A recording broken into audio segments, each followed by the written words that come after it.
And I'm just going to do a.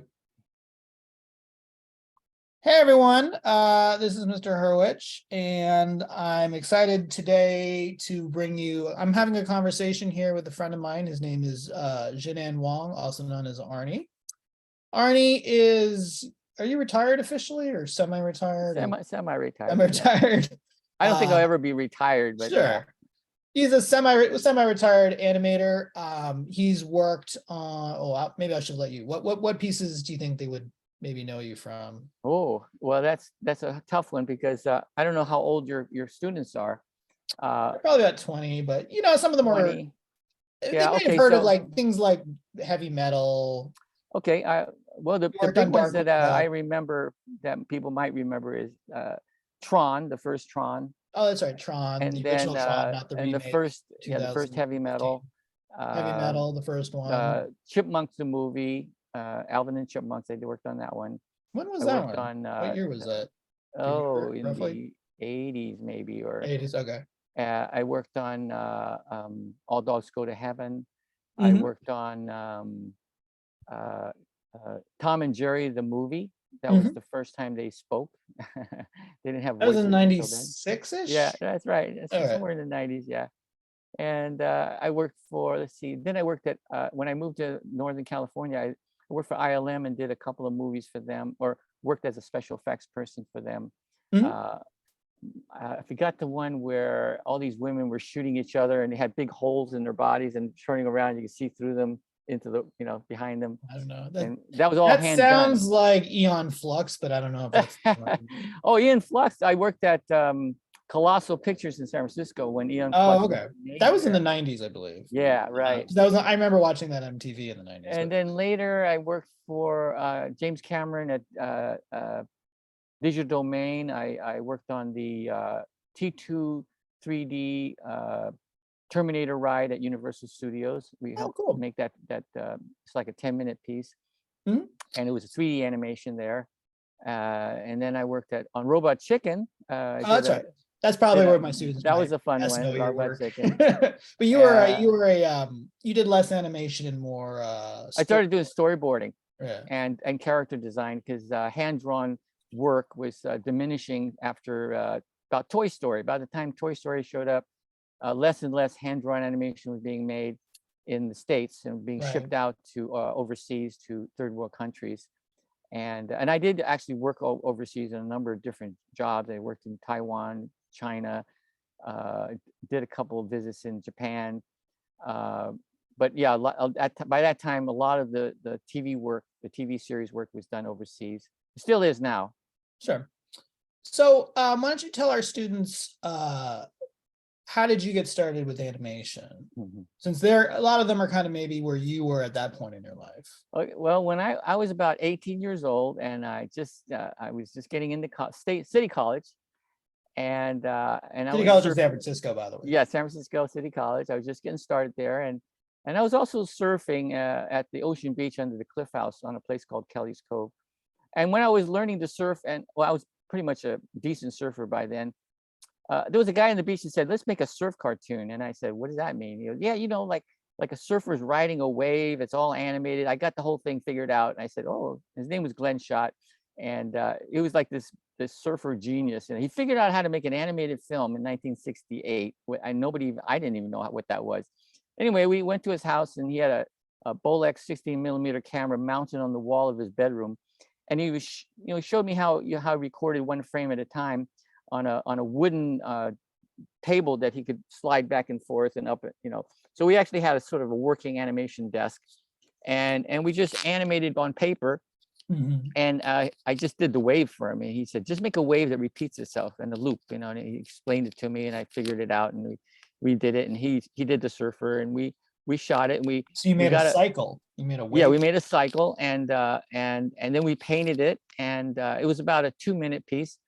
And then we got some guys at the beach to get a band together, and they played the music in the living room, his living room. And we had a 16mm projector running the film through the hallway. And I borrowed my father's tape to tape. Back in those days, he had the reel-to-reel tape recorders. And I just put it in the living room with the microphone, and the band played the music for the animation. And we just recorded on tape. That was it. You know, we transferred it to magnetic tape and, you know, put it on the film, and then we got it out, and it actually became part of a surf movie. And I was hooked. I was hooked after that. I said, boy, that was fun. I really liked that. And Glenn, who taught me how to do this, he goes, yeah, it's too much work, man. I'm going into biology. You know, this is, you know, you can go ahead in animation, but I'm headed for marine biology. And I said, okay. So Glenn went that way and I went this way. And I realized later that not a whole lot of people want surf cartoons, you know, just maybe a small handful. And then I was back to square one. I didn't know how I was going to make a living or what was I going to do. But I had a surf cartoon, you know, so that got me started. I would show that around to animation studios and places, and they'd all go, well, far out, but I don't know where to put you. You know, you kind of, you know, and so you need to learn. You need to go somewhere like LA, you know. I was in San Francisco, so, you know, so people were saying, you know, I know somebody in LA, you know, you can check them out or whatever. So I just moved to LA. I had $200 in my pocket, lived in my friend's living room floor for about 3 months. And I was walking around town in LA back then, and we're talking the mid 70s back then. And I found there's only about a handful, maybe 10 or 20 actual freelance animators roaming around Hollywood looking for work. Not like today, which would be hundreds, you know. The comparison to the field of work was so different then than it is now. I mean, I knew everybody that was actually my age or my generation going into Hollywood. I knew them all. We all would hang out together. There wasn't that many. Yeah, it's like maybe 10. And we'd also refer to each other. You know, we go, hey, you know what, Hanna-Barbera's got some gig going. Maybe you can get into that. Or I'm over here at, you know, D. Patty Freeling, or I'm over here at Warner Brothers and somebody's quitting, you know, maybe you can get that, you know. So the idea is like there'd be a production studio like Warner Brothers working on a cartoon, and they'd say, oh, we need someone to be a key animator or something. Yeah, something. So yeah, it's very important. And you're like, oh, sure, I'll do it and it'd be like maybe 2 months or something. Yeah, nothing would last long. And I would say that the real big thing that I got out of LA was just connections, you know, just meeting other people that were doing the same thing I was doing.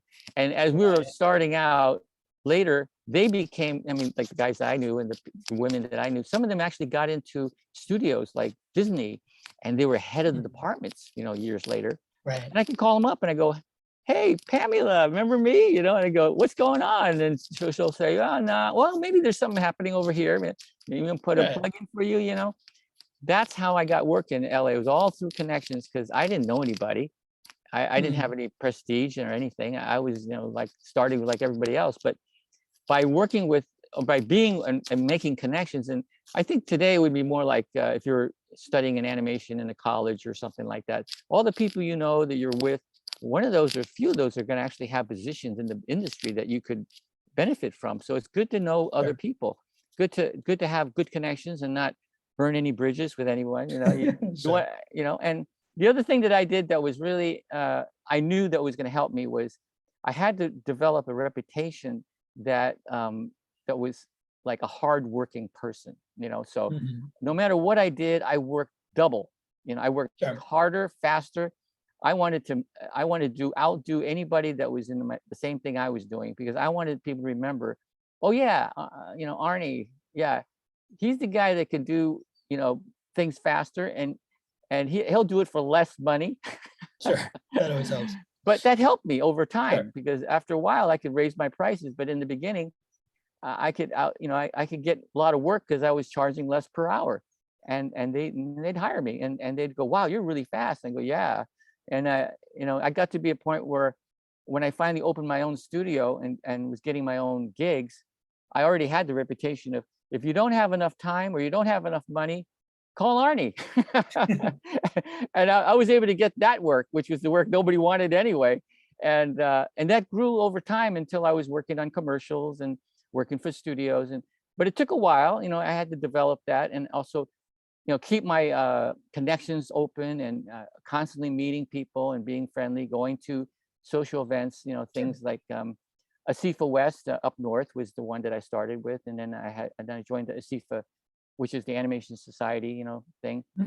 And then in LA, I joined up with one there, and they had animation union. So I'd show up there, and because I wanted to make connections. I wanted to make sure I got to know people, because later on, all those people really helped me out, because over time, people drop out over 10, 20 years, you know, and Sure, yeah. when you're in your 30th year, the ones who stayed behind and stayed on it, they're sitting somewhere, you know, in an office, managing or running a operation. And I was like part of their history of you know, how they started. So it became a good connection, a good way to keep going, you know. And I find that that was a big thing that I wanted to make sure I connected into.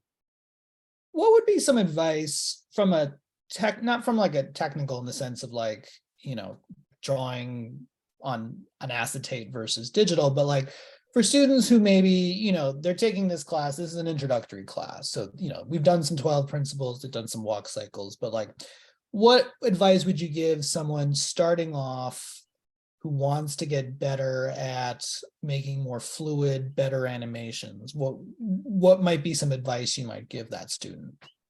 Well, looking at the kind of animation too, because, you know, everybody has different gifts. Some people are better at drawing, some people are better at moving objects, people are better at storyboarding, and some people are better at designing characters. Some people are good at special effects, better than anyone else. I mean, whatever it is that you come naturally gifted with, and also the passion you have for instance, you might really love fire, you know, you might just like animating fire, and you become the expert in fire. People call you up and go, you're the guy who does the fire, you know, and because you do it so well. And that's how you get into this field. You find something you really like doing. Maybe you like that designing characters, or maybe you like doing storyboards, or maybe you're a good storyteller, you know, and maybe you're, I mean, you could be, you don't even have to be able to draw or even animate, but if you tell a really good story, that's what Walt Disney did. He told a good story. I mean, he wasn't a good animator, but he was a great storyteller, and he understood character, and he understood plot. And that's just as important as being able to draw or create a model. You know, everybody's a component to a story machine that's called animation. So I would say, find what it is you like the best, because you want to be able to work 10, 12 hours a day and not even know you're working 10, 12 hours a day, because you're so into what you're doing that time is lost. You know, I would find myself working into the night and not even realize what time it is. My back's aching, my hands aching. And then I realized I better go take a nap because I got to work. But I loved what I did. And that's what you need to do too, is find what you love doing and then build on that and start, you know, if you want to start on what they call above the line or below the line in a production. Above the line is the concept, the story, the director, the producer, you know, the people that formulate how the whole thing gets made. That's one avenue. And the other avenue is in production, which is everything from design, lighting, modeling, you know, characters, storyboarding, all the things that are part of the production part, and all the way down to even editing. You know, it's amazing that each one requires a talent for people to be able to fit into. And when you get a lot of talented people working together, then you've got something really going. And when I worked in TV commercials, I had my own little studio in Santa Monica. And I usually hired people that had no experience. They weren't even ever worked in the animation, but they had one passion for one thing. And that one thing is what I needed, was the passion. So I could train them to paint. I could train them how to draw. I could train them how to even design, but they have to have that passion for it first. So when I found the passion, I just gave them the techniques that they needed, and then they developed and they really got really far where they went. One of my assistant animators, Peter Ramsey, he became the director of the Spider-Man multiverse. I was so impressed that he became a director and made his own feature film. And he was this little kid that used to show up at my studio and just sit around and just sort of in awe of what we were doing, you know. And I luckily I gave him a little, and he had two other brothers. All three brothers were working for me. And Eric, his brother, also became a famous storyboard artist and worked for Robert Redford and other studios like that. So yeah, you know, it's really I'm really grateful to have had the good time I had, And everyone Right. I worked with all went somewhere because they had a passion for something. So I would say you got to start with your passion and then work forward from there. Let's say a student wants to build a reel to apply for a job or a position at a studio, high level studio, or even a local studio, maybe that does stuff like commercials. What would you recommend to that student to have on their reel? Or what if you were hiring someone? I know you're a little more you're more lackadaisical maybe with needing certain skills, but what would you say, someone who's hiring someone would want to see on someone's resume or in their animation reel? Mhm. Well, I used to, when I worked for Nickelodeon, I didn't mention that. I did work for Nickelodeon. I worked as a director for Catdog. Mhm. And later I developed a character called Dora the Explorer for them. Uh, during that time, which was about 2.5 years, uh, they were every Wednesday at 2 o'clock, there was a portfolio time, and all the directors were invited to go to this big room with this giant tables, and all their portfolios were laid out, and we just had to walk through and look at the portfolios, flip through them, and then Right. anybody that really is outstanding, we flag it, and then Mhm. and all the directors, and then whenever all the flagged ones get put into one side and the other ones get sent back to the people, and those that get flagged down, then we go another round and we narrow that down. We narrow that down until we have just a few people, and we see what it is that they are really good at. Like some people design really well, some people sketch humans really well, some people, everybody had different kinds of things. And Sure. we would look for people that we needed for character design. We needed people for storyboarding. And so we would look for the qualities of a storyboard artist versus somebody that was in character design.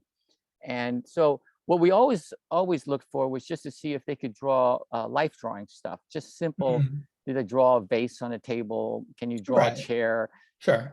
Because those are things you have to be able to draw when you're storyboarding. You got all Right. this stuff, you got the props, and if you don't have perspective down and Sure. everything's all wanky, it's not going to work, So, Right. and then for characters, we want to see some portraits and see if you can draw animals and, I mean, real animals, not the made up ones, because Sure. everything in cartoons is originated from reality. So even if we come up with a cartoon character, it has to be based on something. A four-legged, a dog versus a cat versus a bear versus a tiger.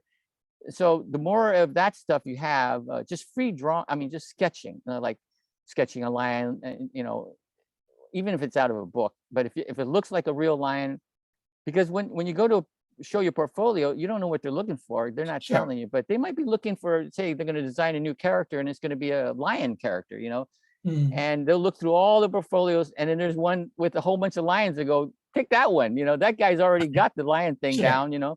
So you don't know what they're looking for, but what you need Sure. to have is just well drawn animals, people, objects, things like that. And then also, in the end, throw some of your own stuff in, but your own stuff isn't going to have as much impact as being able to draw reality, because Sure.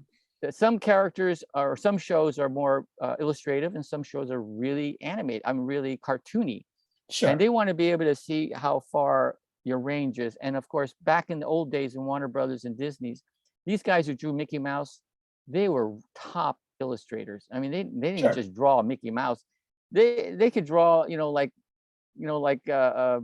real stuff, like Right. a Right. car, a plane. They Sure. could draw it really well. These guys were seasoned artists. That's how they even got hired. They had to they had to be able to draw anything Sure. before they could draw Mickey Mouse. But let's say someone, I mean, what you're talking about was more, should someone go the route of storyboard versus character design versus background? Let's say someone really likes animating. That's, whether it's Mickey Mouse or whatever, they want to do sort of, the sort of Right. animation. What would maybe be your suggestion? And it's something that they'd want to show potential employers or Oh yeah. If you want to do that would be a really great thing to do, is to make a little short piece of yourself as an animated character talking about yourself, even if it's only okay. 5 seconds. If you did that, that would be pretty impressive. And if you did that as yourself, like say if I'm talking to you right now, Mhm. and as I'm talking to you, I dissolve into an animated drawing or an animated model of myself doing the same thing and talking, and Sure. then I start transforming into a rabbit, or a mouse, and then I come back to myself at the end, and all I did was just tell you a few things about myself. That would be pretty impressive, I would think. So I would say the things to get under your belt for those kind of, even when you're just doing that, is basically timing. Sure. You need to understand microseconds. Like I started with a little stopwatch when I was first started animating. I would just time everything, what it takes me to bend over, what it takes me to do a smile, and I'd look in the mirror and I would make expressions, and I would mouth out the soundtracks and try to be more expressive with my the way I'm talking and stuff, because cartoons are always exaggerated. And I would just do that over and over until I got it down, and I could see that, well, like the 12 principles, you have to have the anticipation, the follow through, the cushions. And that was all basically high quality animation, whether it's hand drawn or 3D. You still want to have all those in there to give it the reality. I think today we have mocap and lots of 3D things to help you to get the animation to look real. But even then, I found that when we did heavy metal, we rotoscoped everything, and everything was exactly how a person actually walks and moves around. But when we looked at it, it looked stiff, even though it was really the actual movements of the person. And we realized in animation, you have to push it. You have to exaggerate reality in order for it to look normal. So we had to actually push the animation to make it look normal, if that makes any sense. Sure. So even when you're trying to create just normal, it's going to have to be a little exaggerated. And then, of course, you go all the way down to the Looney Tunes, where they super exaggerate just to look average, Sure.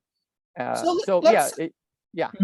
Go ahead. Well, I think we have time for maybe one more question. So let's say I have my class is introductory students. We've done some basic drawing. We've used a piece of software called Tahoma, but I mean, they could be using anything. So let's say someone wants to go further, either on their own or through education.